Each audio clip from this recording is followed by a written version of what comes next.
যে কোনো প্রকারের সেহের জাদু, কালো জাদু, আইন বলা হয় বদনজর, আর হাসাদ মানে হলো হিংসা। এই সেহের আইন হাসাদ থেকে বেঁচে থাকার জন্য খুবই মাসনুন মুনাসিব কিছু আমল আমরা জানিয়ে দিচ্ছি। ইনশাআল্লাহ এগুলো দৈনন্দিন আমল করতে পারেন। কেউ চাইলে সকাল সন্ধ্যায়ও আমল করতে পারেন। আবার কেউ চাইলে এগুলো আয়াতগুলো পড়ে পানিতে দম করে খেতেও পারেন, ওই পানিতে গোসলও করতে পারেন। এবং সেখানে আরো ভালো হয় যদি 7টা বড়ই পাতাকে পিষে বেটে দেওয়া হয়। এটা চিকিৎসা আর কি। নাকি এমনিতে আমার অভিজ্ঞতা থেকে বলা যে যদি নিয়মিত এগুলো পড়াও হয় সকালে সন্ধ্যায় বা রাতে, এমনি আয়াতগুলো পড়া হয়, পড়ে দম করা হয় গায়ে, বা মাসাহ করা হয়, বা পানিতে ফু দিয়ে পানি খেয়ে নেওয়া হয়, এতেও ইনশাল্লাহ আল্লাহ চাইতো সমস্ত ফিতনা থেকে হেফাজতে থাকবেন ইনশাল্লাহ। বা কেউ যদি ফিতনা করতেও চায় ইনশাল্লাহ কাজ হবে না, কাজ হলেও সাময়িক হবে।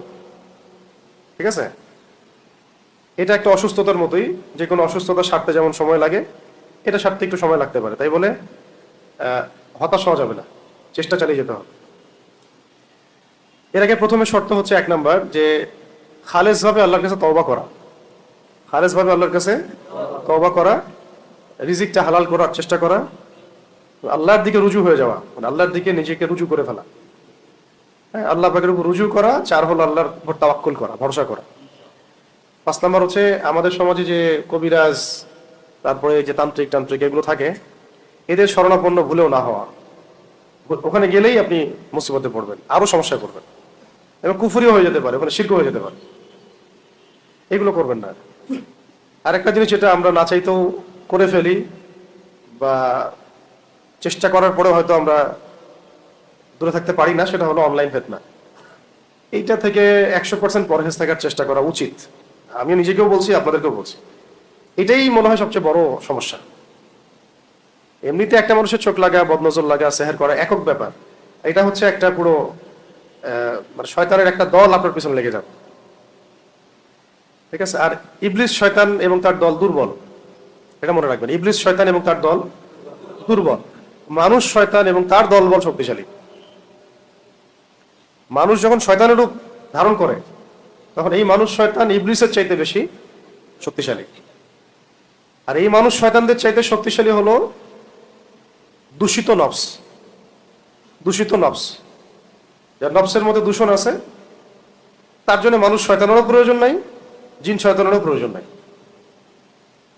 আমরা এই পয়েন্টগুলো নিয়ে পরে কথা বলবো। নফসের দূষণ কিভাবে দূর করা যায়, মানুষ শয়তান থেকে কিভাবে বাঁচবো, জিন শয়তান থেকে কিভাবে বাঁচবো। আপাতত আমি প্রথমে কিছু কোরআনের আয়াত বলে দিচ্ছি, যেগুলো আমরা নিয়মিত পড়ার চেষ্টা করবো ইনশাআল্লাহ। এই নিয়মিত পড়াটা কিন্তু বাধ্যতামূলক না, কিন্তু আমরা যদি পড়ি তাহলে নিরাপদ থাকবো। এবং দৈনন্দিন একটু কোরআন তেলাওয়াত হয়ে গেল, প্রত্যেক হরফে 10 নাকি হবেই, অন্তত পক্ষে 10 নাকি হবে ইনশাআল্লাহ। তেলাওয়াত যারা জানি না অবশ্যই শিখবো, যে কোনো ভাবেই হোক শিখতে হবে। এখানে শিখেন বা বাসায় শিখেন বা অনলাইনে শিখেন বা কোন ওস্তাদের কাছে, অবশ্যই শিখতে হবে। এটা ফরজ, নিজের উপর ফরজ করে নেওয়া। আর অজু অবস্থায় থাকার চেষ্টা করা, সবসময় অজুর হালতে থাকার চেষ্টা করা। মাজুর, হ্যাঁ, অজু চেষ্টা করবে তারা থাকার জন্য, যদি ভেঙে যাবে। ঠিক আছে, পবিত্র থাকার চেষ্টা করা, কাপড় পবিত্র রাখার চেষ্টা করা। যে বাসায় আছে সেই বাসার মধ্যে ছবি মূর্তি না রাখা, ছবি মূর্তি এগুলো না রাখা। মিউজিক মারাত্মক সেহেরের একটা মাধ্যম। মিউজিকের সাথে যারা সম্পৃক্ত আছে তারা সেহেরগ্রস্ত হয়ে যেতে পারে, জাদুগ্রস্ত হয়ে যেতে পারে। এটা খুব সহজে। আর যারা এমন হয় যে মিউজিক ছেড়ে দিয়েছে, এক সময় কেউ শুনতো বা জড়িত ছিল, ছেড়ে দিয়েছে, তারাও অনেক সময় ভুক্তভোগী হয়। এটা হচ্ছে শয়তানের মাধ্যম মানুষকে পাওয়ার, বাগে পাওয়ার। নেশা, একটা হচ্ছে মাদক নেশা। নেশাদার দ্রব্যের সাথে যারা সম্পৃক্ত সেহেরগ্রস্ত হয়ে যাবে সহজে, জাদুগ্রস্ত হয়ে যেতে পারে। তো ডক্টরের কাছে গেলে বলবে মানসিক সমস্যা। আচ্ছা, মানসিক সমস্যা না, এটা সেহের আইন হাসাদ হয়েছে। ওই সেহের আইন হাসাদের মধ্য দিয়েই মানসিকভাবে সে ভারসাম্যহীন হয়ে গেছে। এগুলো মেয়েদের মধ্যে আরো অনেক বেশি লাগে। চলাফেরা বাইরে করলে, অসুস্থ অবস্থায় থাকলে, নাপাক অবস্থায় থাকলে, এই সময়গুলোতে মনে হয় যেন ইবলিসের দলবল ওদেরকে উপর আসার করে, পুরো ভারসাম্যহীন আচরণ করা শুরু করে। এই সময়গুলোতে। এগুলো খুবই মানে কেয়ারফুল থাকার বিষয়, যদিও আসলে এগুলোতে আমি ব্যক্তিগতভাবে এত বেশি কেয়ারফুল কখনোই ছিলাম না, এখন যতটা কেয়ারফুল। আর এর আগেও বহুবার আমি এসবের শিকার হয়েছি, শারীরিক নির্যাতন, মানসিক নির্যাতন, রাষ্ট্রীয় রসায়ন, অনেক কিছুই হয়েছে। কিন্তু সেহের আইন হাসাদ এগুলো যে এত ক্ষতিকর সেটা আমার ধারণাও ছিল না কখন। আল্লাহ পাক যেন আমার মতো আপনাদের সবাইকে হেফাজত করেন, এবং কেউ যেন এসবের ফিতনায় কোনো ক্ষতিগ্রস্ত না হয়, আমরা সবার জন্য দোয়া করি। তো এগুলোর মধ্যে প্রথম যে আমলটা করতে হবে, যে এই কাজগুলোর পর যে ফরজ ওয়াজিবগুলো ঠিকঠাক মতো আদায় করতে হবে। ফরজ ওয়াজিব অন্তত ঠিকঠাক মতো আদায় করা, এবং যে সময়গুলোতে দোয়া কবুল হয় সেই সময়গুলোতে দোয়া করা বেশি। আবার বলছি, যে সময়গুলোতে দোয়া কবুল হয় এই সময়গুলোতে বেশি বেশি দোয়া করা। যেমন শেষ রাত, তাহাজ্জুদের ওয়াক্ত, যেমন দুই আজানের মাঝখানে, আজান ইকামতের মাঝখানে, যেমন সিজদায়, এই আপনার সালাম ফিরানোর পরে, সালাম ফিরানোর আগে, হ্যাঁ, তারপরে হ্যাঁ হ্যাঁ এই যে খুতবা চলাকালীন, জুমার দিনে খুতবা চলাকালীন মনে মনে দোয়া করা। তারপর আসর থেকে মাগরিব জুমার দিনে দোয়া করা, বৃষ্টি হচ্ছে এই সময় দোয়া করা। তারপরে ধরেন যে আপনি মুসাফির হালতে দোয়া কবুল হয়। এরকম বহু সময় আছে। রোজা রাখা অবস্থায়, ইফতারির আগে, এই সময়গুলো তো আমরা জানি, একটু ঘাটাঘাটি করলেই বুঝতে পারবেন। এগুলো জেনে নিয়ে বেশি বেশি আল্লাহ পাকের কাছে দোয়া করা। আর যেটা বললাম যে কোরআন তেলাওয়াতটা তো অবশ্যই করব, ফরজ ওয়াজিব এর উপর পাবন থাকা। মহিলাদের ক্ষেত্রে পর্দার ব্যাপারটা খুব জোরালোভাবে দেখা আর কি। বাসার পরিবেশটা ইসলামিক করার চেষ্টা করা, কোনো রকমের এই ছবি, কুকুর, মূর্তি টুর্তি এগুলো বাসায় না রাখা। বাসা, হ্যাঁ, এগুলাও না রাখা। সাফ সুতরা রাখতে হবে বাসা, সাফ সুতরা। বাসায় জিন চালান করে দেয় মানুষ বাসায় জিন চালান করে দেয় অনেক সময়। এগুলো সত্য, এগুলো সায়েন্স বিশ্বাস করবে না, কিন্তু এগুলো আমাদের শরিয়ার মধ্যে আছে। এগুলো শোনার পরে আবার সবসময় এটা মনে করবেন না যে সবকিছু ওই কারণেই হচ্ছে, এমন আবার সাইকোলজিক্যাল পরিবর্তন যেন না হয়। শক্ত থাকা, কিন্তু এটা সত্য, এটা হয়, কিন্তু এগুলো দুর্বল। যার উপর যত শক্তিশালী সেহের আইন হাসাদ হয়, তার মানে প্রতিক্রিয়াটা তত বেশি হয় এমন। আর এগুলোতে ইহুদিরা খুব পারদর্শী, এই তান্ত্রিকরা বেশিরভাগই বিধর্মী, খ্রিস্টান, বৌদ্ধ, তারপরে হিন্দু, এরা এগুলো বেশি করে। হ্যাঁ, এগুলো করে বেশি ওরা। আর এগুলোর ইফেক্টেড হয়ে যদি কেউ ডক্টরের কাছেও যায়, ডক্টর 3টা প্রশ্ন করে তারপরে ওকে অ্যান্টি ডিপ্রেশন একটা ওষুধ দিয়ে দিবে মানসিক সমস্যা। আসলে ওই সমস্যার সলিউশন কি? সলিউশন তারা দিতে পারবে না। সলিউশন এখন দিতে কোরআন। সলিউশন কি? কোরআন, এইটাই সলিউশন। আর দোয়াগুলো সিজদা হালতে করাও খুব ভালো, এই সময় বেশি দোয়া কবুল হয়। আর দিনের একটা অংশে দোয়ার জন্য নিজেকে খালিজ করে নিতে হবে, যে এই সময়টাতে আমি দোয়া করবো শুধু। শেষ রাত হতে পারে, ফজরের পর হতে পারে, ইশরাকের আগে হতে পারে। যত দোয়া আল্লাহ পাকের কাছে হাত তুলে দোয়া করা। আর আমি সবচেয়ে বেশি উপকৃত হয়েছি ওমরাহ এর মধ্য দিয়ে। ওমরাহ সফর এবং বাইতুল্লাহ জিয়ারত, তাওয়াফ, সাই এবং বাইতুল্লাহ ধরে দোয়া করে, দোয়া কবুলের জায়গাগুলোতে দোয়া করলে আমার কাছে এমন মনে হচ্ছিল যে দোয়া করার সাথে সাথেই আমি সুস্থ হয়ে গেছি। ঠিক আছে, এরকম একবার দুইবার না, আমাদের জীবনে বেশ কয়েকবার এমন ঘটনা ঘটেছে, কন্টিনিউয়াসলি ঘটতেই থাকে। যারাই অনলাইনে আসছে, মানুষের চোখের সামনে আসছে, উম্মার জন্য কিছু কাজ করতে চায় বা মানুষের কাছে পরিচিতি পেয়েছে, ভাইরাল হয়ে গেছে আর কি, তাদের এই সমস্যাগুলো হবে। এই জন্য যদি কেউ ইচ্ছা করে ভাইরাল হতে চায়, সে এই সমস্যা বেশি পড়বে। আর যে ভাইরাল হতে চায় না, লোকজন থেকে আড়াল হতে চায়, কিন্তু কোনোভাবে আল্লাহ পাক তার ব্যাপারটা উপস্থাপন করে দিচ্ছেন, দাওয়া, জিহাদ, তাবলীগ ইত্যাদি, তাকে আল্লাহ হেফাজত করবেন ইনশাআল্লাহ। ঠিক আছে, তো এই হেফাজত থাকার জন্য আল্লাহ রাব্বুল আলামিনের সাথে কানেকশনটা বেশি জরুরি। আর আল্লাহ পাকের কানেকশনের জন্য সবচেয়ে বড় মাধ্যম হচ্ছে নামাজ, তিলাওয়াত, দোয়া, জিকির। নামাজ, তিলাওয়াত, দোয়া এবং জিকির, ইস্তিগফার। তো প্রথমে আমি কিছু জিকিরই বলি। 1 নম্বর হল লা হাওলা ওয়ালা কুওয়াতা ইল্লা বিল্লাহ। লা হাওলা ওয়ালা কুওয়াতা ইল্লা বিল্লাহ, এটা দৈনিক যতবার ইচ্ছা পড়েন, কোনো সংখ্যা নির্দিষ্ট নাই, যতবার ইচ্ছা পড়তে পারেন। 2 নম্বর হচ্ছে হাসবি আল্লাহ ওয়া নি'মাল ওয়াকিল, হাসবি আল্লাহ ওয়া নি'মাল ওয়াকিল, এর সাথে এটাও হতে পারে নি'মাল মাওলা ওয়া নি'মান নাসির। এরপরে আস্তাগফিরুল্লাহ ওয়া আতুবু ইলাইহি, আস্তাগফিরুল্লাহ ওয়া আতুবু ইলাইহি, এটাও পড়তে পারেন। আরেকটা হচ্ছে লা ইলাহা ইল্লা আনতা সুবহানাকা ইন্নী কুনতু মিনাজ জালিমিন, লা ইলাহা ইল্লা আনতা সুবহানাকা ইন্নী কুনতু মিনাজ জালিমিন, এটাও খুব গুরুত্বপূর্ণ। আরেকটা হলো 5 নাম্বার আল্লাহুম্মা সাল্লি আলা মুহাম্মাদ ওয়া সাল্লিম, আল্লাহুম্মা সাল্লি আলা মুহাম্মাদ ওয়া সাল্লিম, অথবা আল্লাহুম্মা সাল্লি ওয়া সাল্লিম আলা নবিয়িনা মুহাম্মাদ, অথবা চাইলে আপনি পুরো দরুদ শরীফও পড়তে পারেন। দরুদের আমলও খুব বাড়ায় দেওয়া। মাওলানা আব্দুল মালিক সাহেব একটা কথা বলতেন বা বলেছিলেন একদিন, হয়তো অন্যদেরকেও বলেছেন, যে কোনো জটিল সমস্যা, জটিল কোনো হাজত, জটিল কোনো মাকসাদ, যেটা মনে হচ্ছে আপাত দৃষ্টিতে অসম্ভব, খুব কঠিন, অসম্ভব, এটার জন্য একটা আমল আছে। তো এই আমলটা খুব কম মানুষই করতে পারে, আমিও করতে পারি নাই জীবনেও। তো আমলটা জেনেছি, জানাই দিলাম আপনাদেরকে, যদি আপনারা পারেন তো করবেন। যে কোনো হাজত, হালাল বৈধ যে কোনো হাজত মাকসাদ বা যে কোনো সমস্যা থেকে নিষ্কৃতি, কঠিন সিচুয়েশন থেকে বের হওয়া, এইগুলোর জন্য একটা আমল বলা হয়েছিল আমাকে একদিন, সেটা হলো 1000 রাকাত নামাজ পড়। কত রাকাত? 4 করে হোক, 2 করে হোক, 1000 রাকাত নামাজের নিয়াত করে পড়তে থাকে। তো আমি বলছি 1000 রাকাত, 1000 রাকাত পড়তে হবে না, হয়তো কারো 50 রাকাতেই হাজত পূরণ হয়ে গেছে, কারো 100 রাকাতে হয়ে গেছে। আর যদি শয়তানি কোনো বিষয় হয়, শয়তান নিজেই বলবে বাবা নামাজ পড়িস না, তাও এটা নিয়ে নে। হ্যাঁ, কারণ শয়তান তো চাচ্ছে না যে সে আল্লাহর নৈকট্য পাক। এটা হচ্ছে ওই আয়াতের একটা ব্যাখ্যায় আসে, ওয়াস্তাঈনু বিস-সাবরি ওয়াস-সালাহ, তোমরা ধৈর্য এবং নামাজের মধ্য দিয়ে আল্লাহর সাহায্য চাও। 1000 না পারি, আমরা কিছু তো নিয়াত করতে পারি, 100 রাকাত পড়বো, হ্যাঁ, গ্যাপ দিয়ে হতে পারে।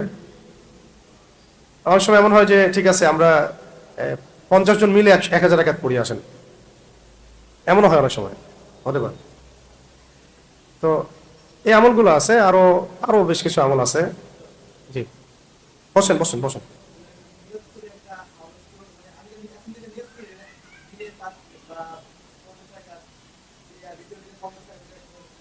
হ্যাঁ, হতে পারে, কোনো সমস্যা নেই, ভেঙে ভেঙে হতে পারে।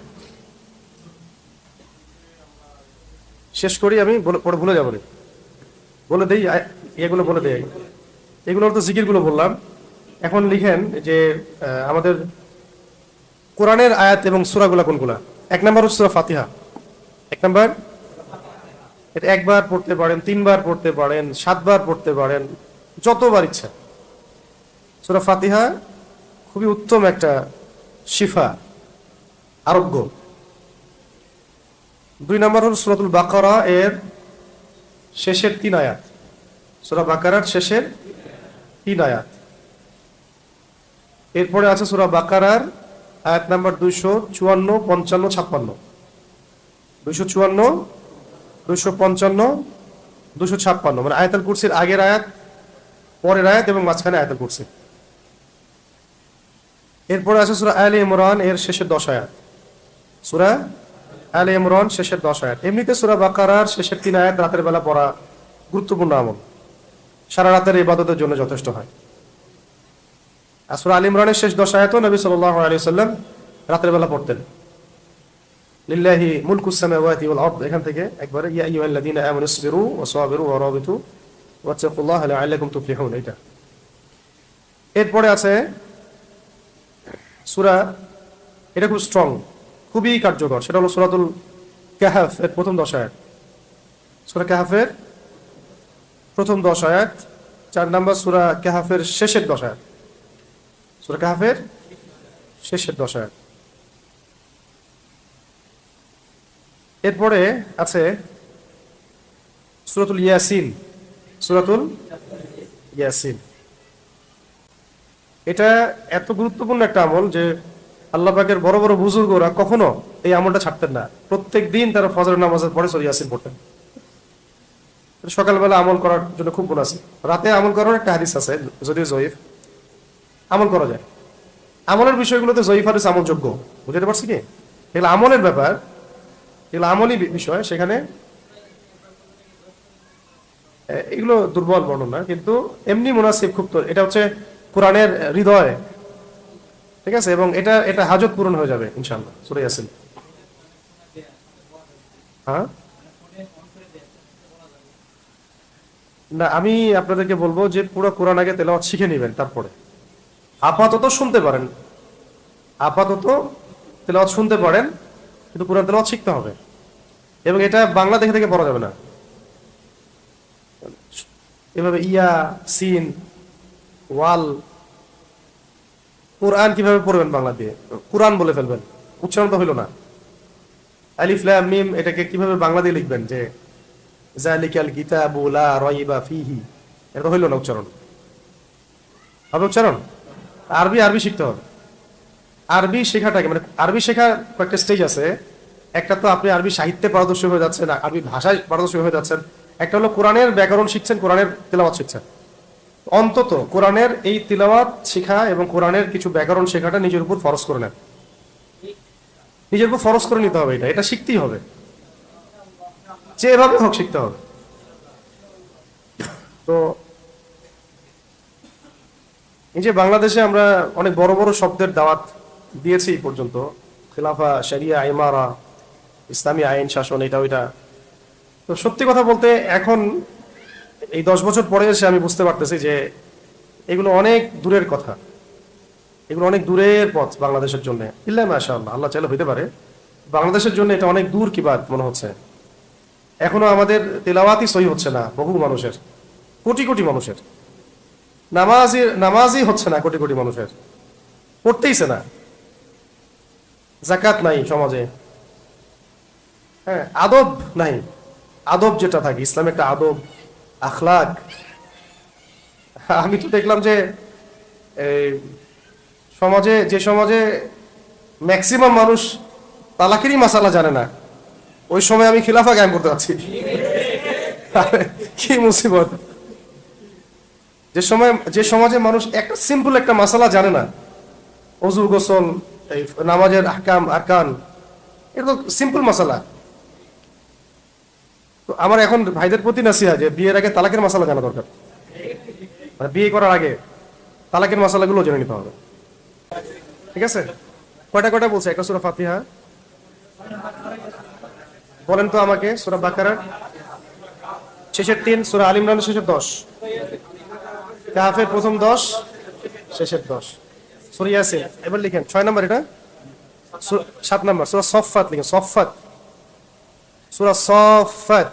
দুটো সূরা আছে এমন, একটা সফ একটা সফফাত। এটা বলছে সফফাত, সূরা নাম্বার 37, 37। এই সূরার প্রথম 10 আয়াত, এই সূরার প্রথম 10 আয়াত। এরপরে লিখেন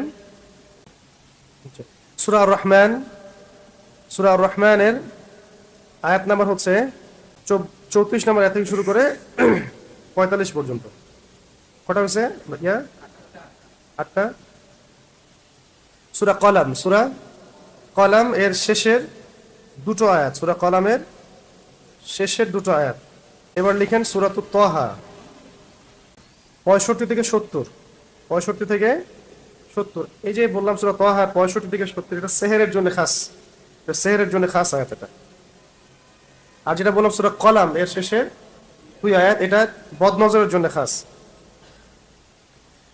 এবার যে একটা বলতেছি, আয়াতটা সম্পর্কে সাহাবী আব্দুল্লাহ বিন মাসউদ রাদিয়াল্লাহু আনহু, মানে এমন একটা অবস্থা ছিল যে এক মারাত্মক অসুস্থ ব্যক্তি এই ধরনের সমস্যায় মানে পাগলের মতো আচরণ করতেছে। তার কানের কাছে গিয়ে তিনি আয়াতগুলো পড়ে ফু দিয়েছিলেন, সাথে সাথে সে ব্যক্তি ভালো হয়ে গেছে। এবং এটা নবী করিম সাল্লাল্লাহু আলাইহি ওয়াসাল্লাম জিজ্ঞাসা করছেন যে কোন আয়াত পড়ছো তুমি? আব্দুল্লাহ বিন মাসউদ রাদিয়াল্লাহু আনহু বলছেন যে আমি এই এই আয়াতগুলো পড়ছি ইয়া রাসূলুল্লাহ। তখন নবী করিম সাল্লাল্লাহু আলাইহি ওয়াসাল্লাম বলেছিলেন যে তুমি যে আয়াতগুলো পড়েছো, এই আয়াতগুলো যদি ইয়াকিনের সাথে পড়ে পাহাড়কে আদেশ করা হয় এখান থেকে সরে যাও, পাহাড়ও সরে যাবে।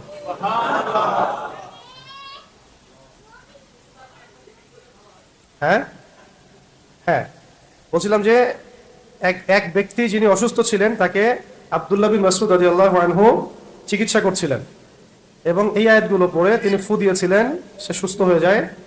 তখন নবী করিম সাল্লাল্লাহু আলাইহি ওয়াসাল্লাম বলেছিলেন যে তুমি কোন আয়াতগুলো পড়েছো? তখন তিনি যখন এই আয়াতগুলোর কথা বললেন, এটা সূরাতুল মুমিনুন, সূরা মুমিনুন, ক্বাদ আফলাহাল মুমিনুন এই সূরার মধ্যে আছে।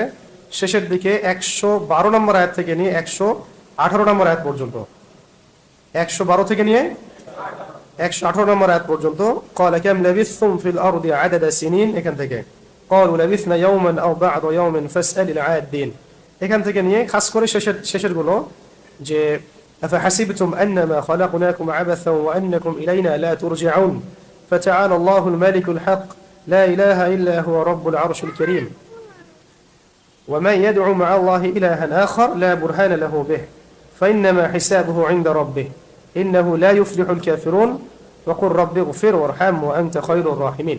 এই আয়াতগুলো যখন তিনি জানালেন, ইয়া রাসূলুল্লাহ আমি আয়াতগুলো পড়েছি, নবীজি বলেছিলেন যে এই আয়াতগুলো এত শক্তিশালী, যদি ইয়াকিনের সাথে ঈমানের সাথে আয়াতগুলোকে পড়ে পাহাড়কেও বলা হয় এখান থেকে সরে যাও, পাহাড়ও সরে যাবে। ঠিক আছে, কটা হলো? অনেকগুলো হয়ে গেছে। আচ্ছা, আর হচ্ছে সূরাতুল হাশর এর শেষের 3 আয়াত, সূরা হাশর শেষের 3 আয়াত কোনটা একটু জানেন? সূরা হাশর শেষের 3 আয়াত, হুয়াল্লাহুল্লাযী লা ইলাহা ইল্লা হু। আসছে আম্মা পাড়ার মধ্যে কিছু সূরা আছে, দেখুন আম্মা পাড়ার মধ্যে খাস করে আমি কয়েকটা সূরার নাম বলে দিচ্ছি। সূরা কদর, সূরা কদর, ইন্না আনজালনাহু ফি লাইলাতুল কদর, চাইলে এটা আপনি 3-4 বারও পড়তে পারেন। 2 নম্বর হলো সূরা জিলজাল, ইযা যুলজিলাতিল আরদু জিলজালাহা, ঢাকাবাসীর এই সূরাটা বেশি করে পড়া দরকার। ঠিক আছে, কে জানে হয়তো আল্লাহ পাক এই সূরার বরকতে হেফাজত করে ফেলতে পারেন আমাদেরকে। এটা যে ঝুলতেছে আমাদের মাথার সামনে, এটা কি বুঝতে পারেন? আল্লাহ পাক আমাদেরকে এই আযাব থেকে হেফাজত করেন। আচ্ছা, সূরা জিলজাল, এরপর সূরা তাকাসুর, আলহাকুমুত তাকাসুর হাত্তা যুরতুমুল মাকাবির, এটা ঠিক আছে। এরপর সূরা আদিয়াত, ওয়াল আদিয়াতি দাবহান ফাল মুরিয়াতি কদহান ফাল মুগীরাতি সুবহা, এই সূরা বুঝছে? এখানে কয়টা বললাম? সূরা কদর, জিলজাল, তাকাসুর, আদিয়াত। সূরা আলাম নাশরাহ লাকা সাদরাক, সূরা আলাম নাশরাহ লাকা সাদরাক, এবং সূরা ফিল, আলাম তারা কাইফা ফাআলা রাব্বুকা বিআসহাবিল ফিল। হ্যাঁ, এই দুটা সূরা আলাম নাশরাহ লাকা সাদরাক আর সূরা ফিল, আলাম তারা কাইফা ফাআলা রাব্বুকা বিআসহাবিল ফিল। এরপরে সূরা কাফিরুন থেকে সূরা নাস, ছেড়ে দাও, সূরা কাফিরুন থেকে সূরা নাস। ঠিক আছে, কতগুলো হয়েছে? এইগুলো, এই আয়াতগুলো, সামনে যে জিকিরগুলো বললাম, এইগুলো নিয়মিত যদি আমরা করতে পারি ইনশাআল্লাহ, আল্লাহ চাইতো আমাদের নিজেদের ব্যক্তি জীবন, পারিবারিক অন্যান্য সমস্যাগুলো থেকে, সন্তান, সংসার, অন্য যে কোনো অসুস্থতা, ওয়াসওয়াসার রোগ বা জিনগ্রস্ততা বা জাদুগ্রস্ততা, আল্লাহ চাইতো কেটে যাবে ইনশাআল্লাহ। এটা হলো সেলফ রুকিয়া, এটার জন্য কারো কাছে যেতে হবে না। নিজেরাই আমরা দৈনিক যখন একটা সময় পাবো, ফজরের পরে আয়াতগুলো পড়ে নিব, পড়ে সামনে যদি আমাদের একটা, মানে সবাই তো পানি খাই সকালবেলা, জগ টক থাকে, সেখানে যে পানিগুলো থাকবে ওখানে দম করব, ওই পানিটাই সারাদিন আমরা খেতে পারি। আর যদি জামজামের পানি হয় আরো বেশি ভালো। নির্দিষ্ট কোনো সময় নেই, ওযু অবস্থায় যে কোনো সময় পড়া যায়, সকালে, রাতে, সবচেয়ে ভালো সময় হলো শেষ রাত, তাহাজ্জুদের ওয়াক্ত হলো সবচেয়ে ভালো সময়। আর আমার কাছে মনে হয় ফজরের পরের সময়টাও অনেক ভালো সময়। ঠিক আছে, এই দুটো, এই কাজগুলো করি ইনশাআল্লাহ। ওসমান দুষ্টামি করেন।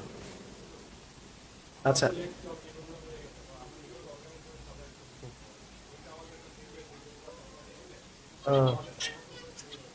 আচ্ছা, কেউ কি লিখছো সুন্দর করে? তাহলে সুন্দর করে লিখে গ্রুপে দাও, গ্রুপে দেবেন, টাইপ করে দেবেন। এছাড়া আরো কিছু আয়াত আছে, সেগুলো ইনশাআল্লাহ অন্য আরেকদিন দিব। এর সাথে প্রথমে দিয়েছি কিছু জিকির। জিকিরগুলো কি ছিল? আস্তাগফিরুল্লাহ ওয়া আতুবু ইলাইহি, লা হাওলা ওয়া লা কুওয়াতা ইল্লা বিল্লাহ, হাসবিয়াল্লাহু ওয়া নি'মাল ওয়াকিল। তারপরে দোয়া ইউনুস, লা ইলাহা ইল্লা আনতা সুবহানাকা ইন্নী কুনতু মিনাজ জালিমিন। দরুদ শরীফ, আল্লাহুম্মা সাল্লি ওয়া সাল্লিম আলা নবিয়িনা মুহাম্মদ। আর যদি পারি 1000 রাকাত নামাজ হয়ে যাবে ইনশাআল্লাহ। আর শেষে এগুলোর সাথে সকাল সন্ধ্যার কিছু দোয়া আছে, সকাল সন্ধ্যার কিছু দোয়া বা আজকার আছে। এগুলো আপনারা হিসনুল মুসলিম বই পাবেন, আরো হিসনে হাসান এগুলো বইয়ের মধ্যে পাবেন। তার মধ্যে আমি কয়েকটা বলে দিচ্ছি, এখন কয়েকটা বলে দিচ্ছি। এগুলো যাদের মুখস্থ আছে তারা লিখে নেন, আর যাদের মুখস্থ নাই, রেকর্ড হচ্ছে তো পরে দিয়ে দিব ইনশাআল্লাহ অনলাইনে। আর যারা লিখতে পারেন লিখে ফেলেন আরবি দিয়ে। খুবই স্ট্রং একটা দোয়া, সকাল সন্ধ্যায় পড়তে হবে। এগুলো সকাল সন্ধ্যায়, বাদ ফজর বাদ মাগরিব। একটা হলো আউযু বিল্লাহি মিনাশ শাইতানির রাজিম 10 বার, সকালে 10 বার, সন্ধ্যায় 10 বার। আউযু বিল্লাহি মিনাশ শাইতানির রাজিম, শুধু এইটাই, এতটুকু সহজ না? তারপরে হলো আপনার আউযু বিকালিমাতিল্লাহি তাম্মাতি মিন শাররি মা খালাক। আউযু বিকালিমাতিল্লাহি তাম্মাতি মিন শাররি মা খালাক। এটা 3 বার 3 বার, বা যখন যখন তখন পড়া যায়, এটা যখন তখনও পড়া যায়। আউযু বিকালিমাতিল্লাহি তাম্মাতি মিন শাররি মা খালাক। এরপরে হলো একটা দোয়া, অনেক বড়, আমি একদিন একটা জায়গায় বলে দিছিলাম, এটা মুখস্থ রাখতে পারবেন কিনা? আউযু বিকালিমাতিল্লাহি তাম্মাতিল্লাতি লা ইউজাবিজুহুন্না বাররুন ওয়ালা ফাজির। এটা বড় দোয়া আছে। মিন শাররি মা ইয়ানজিলু মিনাস সামাই ওয়া মা ইয়া'রুজু ফিহা ওয়া মিন শাররি মা যারাআ ফিল আরদি ওয়া মা ইয়াখরুজু মিনহা ওয়া মিন শাররি ফিতানিল লাইলি ওয়ান নাহার ওয়া মিন শাররি তাওয়ারিকিল লাইল ইল্লা তাওয়ারিকা ইয়াতরুকু বিখাইরিন ইয়া রাহমান। বেশি বড় এটা, তবে এটাও হিসনুল মুসলিম সহ অন্যান্য জায়গায় আছে, ঠিক আছে? এটাও পড়তে পারেন। এই দোয়াটা একটা বড় ফজিলত আছে। একবার ইবলিস তার পুরো বাহিনী, ব্যাটালিয়ন নিয়ে আমাদের নবী সাল্লাল্লাহু আলাইহি ওয়াসাল্লামকে আক্রমণ করতে চাইছিল আর কি। তখন জিবরাইল আলাইহিস সালাম এসে আমাদের নবীজিকে বলেছিলেন যে আপনি এই দোয়াটা পড়েন। এই দোয়াটা পড়ার ফলশ্রুতিতে ইবলিস আর তার পুরো ব্যাটালিয়ন নবী সাল্লাল্লাহু আলাইহি ওয়াসাল্লামের কোনো ক্ষতি করতে পারে নাই। এছাড়া 4 নম্বর হলো বিসমিল্লাহিল্লাযী লা ইয়াদুররু মা ইসমিহি শাইউন ফিল আরদি ওয়ালা ফিস সামা ওয়া হুয়াস সামিউল আলিম। এই হলো 4টা। এর মধ্যে সহজ তো 3টা। একটা হলো আউযু বিল্লাহি মিনাশ শাইতানির রাজিম, এরপরে ওই যে বললাম আউযু বিকালিমাতিল্লাহি তাম্মাতি মিন শাররি মা খালাক। আরেকটা হলো বিসমিল্লাহিল্লাযী লা ইয়াদুররু মা ইসমিহি শাইউন ফিল আরদি ওয়ালা ফিস সামাই ওয়া হুয়াস সামিউল আলিম। মনে রাখতে পারবেন না, এই জন্য একদিনও সব দিতে চাচ্ছি না, আরো অনেক আছে, আরো দিব। এগুলাই আমল করেন, এগুলো আগে মুখস্থ করেন, পরের তালিমে আমাকে আবার মনে করাই দিয়েন ইনশাল্লাহ। আবার পড়া যাবে, পড়া যায়, এটা ভালো আমল, পারলে পড়বেন অবশ্যই। ফরজ না, নফল আমল। এগুলো প্রসঙ্গক্রমে বলে ফেললাম যে আমরা সেহের, আইন, হাসাদ বা যে কোনো রকমের অনাকাঙ্ক্ষিত যে ক্ষতিগুলো, এগুলো থেকে বাঁচার জন্য এই আমলগুলো করব। সকালে সন্ধ্যায়, যদি পারি 2 বেলা, না পারলে অন্তত 1 বেলা, অথবা যখনই ইফেক্টেড মনে হবে তখনই করা যায়। এগুলো করা যায়, পরে দম করা যায়, অন্যকেও দম করা যায়, নিজেকেও করা যায়। তারপরে পানিতে দম করে সেই পানি খাওয়া যায়। আবার ওই 7টা বড়ই পাতা পিষে ওই গোসলের পানিতে দিয়ে এই আয়াতগুলো পরে দম করে গোসল করলে সাথে সাথেই ভালো হয়ে যাবে। এমনও মনে হবে যে সাথে সাথেই ভালো লাগতেছে, কেটে যাবে। ঠিক আছে? আচ্ছা, আজকে সেহের, আইন, হাসাদ আমল এটুকু থাকলো।